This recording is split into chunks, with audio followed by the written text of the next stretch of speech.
Olá, seja bem-vindo ao Dizendo Tudo desta quinta-feira. Veja agora os destaques de hoje. Justiça manda retirar 52 ônibus da empresa 1001 por dívida de aluguel. O Ministério Público Federal diz que provas contra o Everton são frágeis, há mais dúvidas que certezas.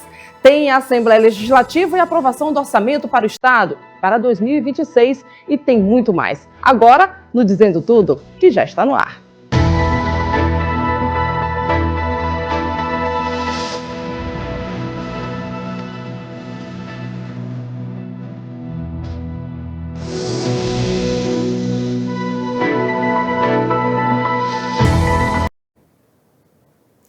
Muito boa noite para você. A gente começa com a questão lá da Polícia Federal. São 6 horas e 18 minutos. Apesar da deflagração da busca e apreensão contra o senador Everton Rocha, do PDT, no bojo dessa operação, sem desconto, trechos de pareceres da Procuradoria-Geral da República, contrário à prisão do parlamentar, apontam para a falta de provas cabais que envolvam o pedetista no esquema que seria comandado pelo chamado careca do INSS.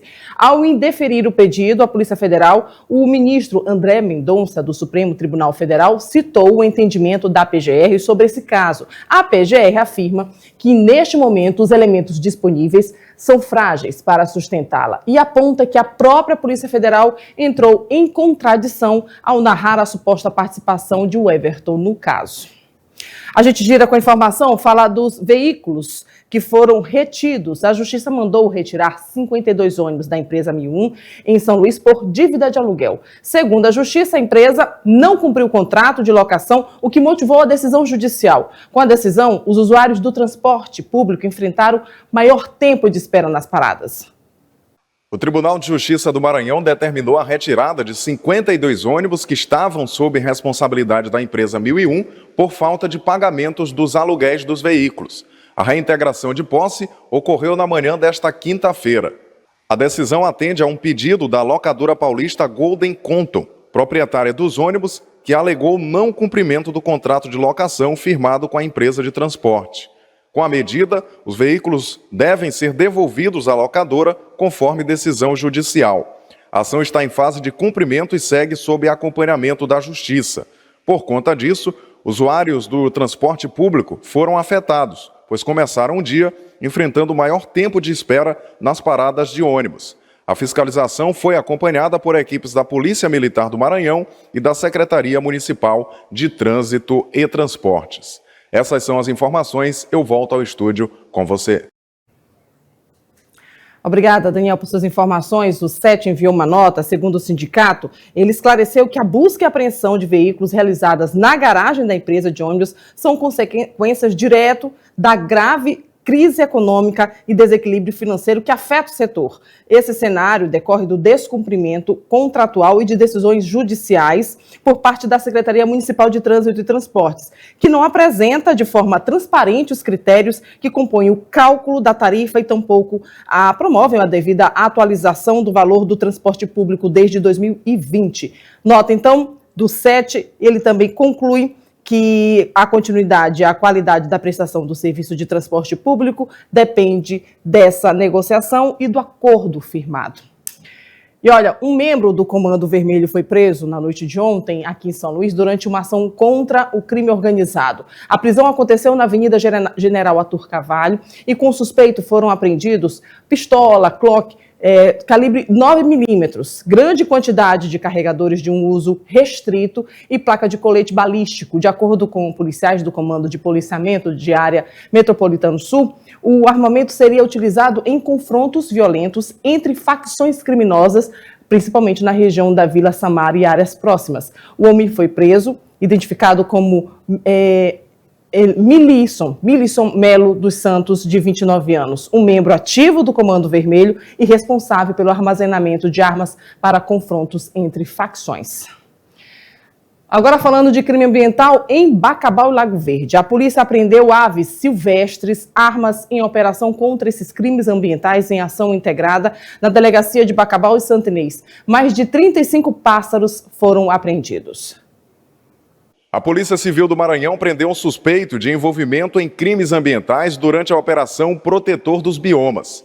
A ação também resultou na apreensão de animais silvestres e armas de fogo nos municípios de Bacabal e Lago Verde. A incursão foi parte de um esforço conjunto do Ministério da Justiça e da Secretaria de Segurança Pública. A operação foi iniciada após o recebimento de denúncias que foram rapidamente investigadas pela Polícia Civil. Com base nas informações, as equipes se deslocaram até o povoado São José dos Verdadeiros, em Bacabal, e também ao município de Lago Verde, onde realizaram diligências em residências suspeitas. Durante a ação, os policiais encontraram mais de 35 pássaros silvestres, incluindo espécies raras, mantidos ilegalmente em cativeiro. As aves estavam em gaiolas, em violação direta à legislação ambiental.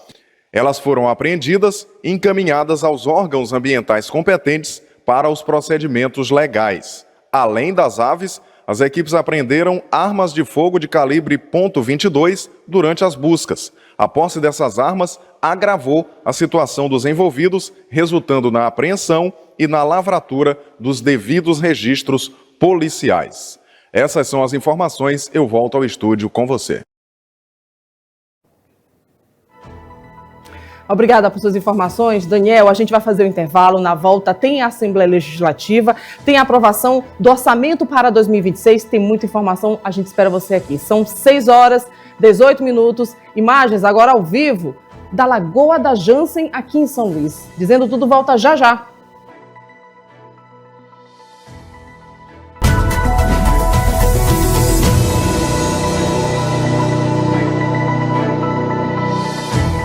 De volta com o Dizendo Tudo, agora a gente vai falar de política. Hoje a Assembleia Legislativa aprovou a lei que estima a receita do Estado do Maranhão para o exercício financeiro de 2025, 26, na verdade, mais do que 30 bilhões de reais. O Daniel Amorim tem informações para a gente, ele acompanhou a sessão de hoje. O orçamento aprovado pela Casa estima uma arrecadação superior a 38 bilhões de reais no Maranhão para o próximo ano. As despesas previstas pelo Estado em áreas prioritárias ficaram da seguinte forma: educação, mais de 8 bilhões e meio de reais, saúde, quase 5 bilhões e segurança pública, mais de 1 bilhão e 700 milhões de reais. Nós ouvimos o deputado Carlos Lula, que fez críticas em relação à arrecadação do Estado com impostos e a necessidade de mais investimentos em áreas como saúde e segurança pública. O orçamento aprovado para 2026, com uma ampliação muito grande de receitas por parte do Estado do Maranhão. É importante dizer que o Maranhão nunca arrecadou tanto. Isso não necessariamente é um bom indicador. A gente tem a maior carga tributária do país. E isso é sentido no bolso dos consumidores e dos maranhenses. Ao mesmo tempo, a gente continua com a máquina pública muito inchada. Hoje a gente tem mais de 50 entre secretarias e entidades e órgãos que se assemelham a elas, nós temos mais de 50, mas com folga somos a maior máquina pública do Brasil.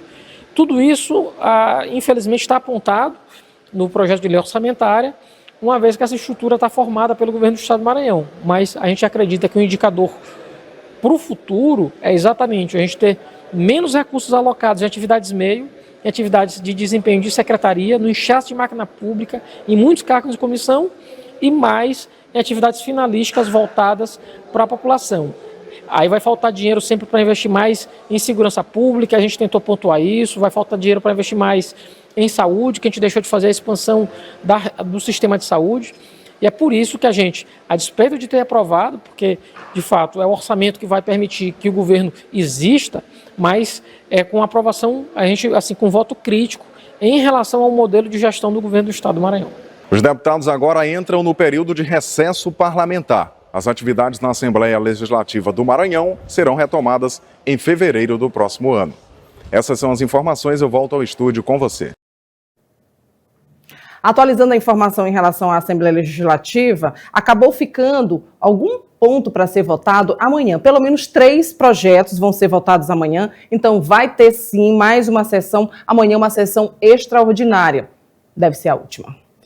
E agora falando do encerramento da primeira etapa do programa Semear, realizado aqui no Maranhão.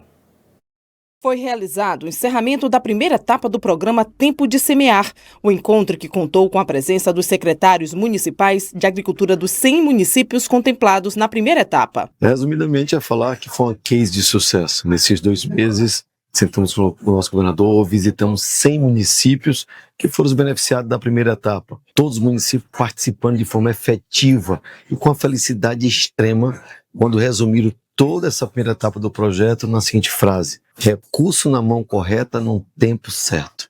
Quer dizer, colocamos na mão do pequeno produtor, do agricultor, o direito de decidir que caminho a seguir e como seguir. Aqui foram apresentados os avanços, resultados e perspectivas do programa, além de realizar a entrega dos cartões remanescentes aos secretários municipais. Com certeza, a forma como o governo do estado, a Sagrima, encontrou para beneficiar os nossos agricultores é de uma importância muito grande.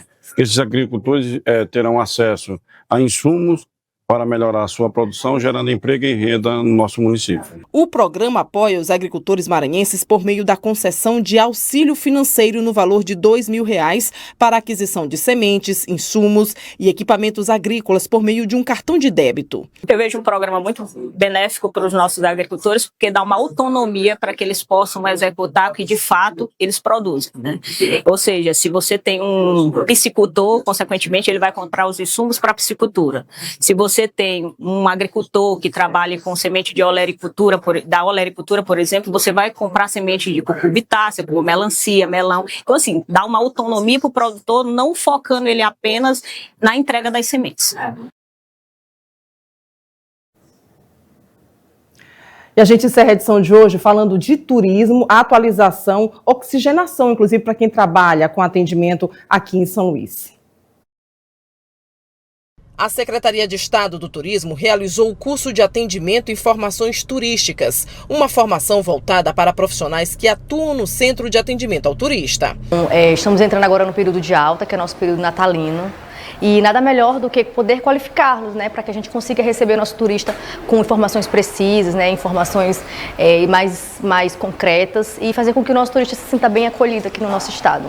O equipamento é coordenado pela Setur e oferece informações, dados e rotas turísticas para quem visita o Maranhão. Trabalhar o atendimento de qualidade para esses nossos atendentes ao turistas, que eles possam se qualificar da melhor forma, prestando aquele serviço que eles já lidam diretamente com o turista, fazendo com que eles possam encantar ainda mais, dando as informações, informando sobre os nossos polos turísticos atrativos que nós temos, que eles venham visitar, indicar e trazer novos turistas para o município.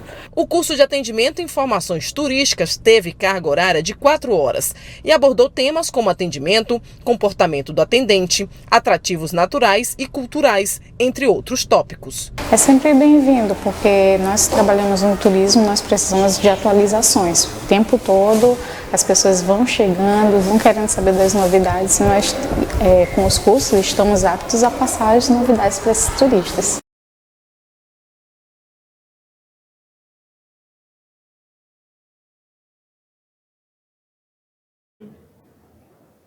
É isso, e assim a gente encerra a edição do Dizendo Tudo de hoje. Volta amanhã, encontro marcado, 18 horas. Mas antes, meio-dia, tem Érica Paley, Papo Aberto, você não pode perder. Ela tem informações, inclusive, do esporte, atualizando tudo por aqui. A gente volta amanhã e agora fique com as notícias nacionais e internacionais. Boa noite para você e até amanhã.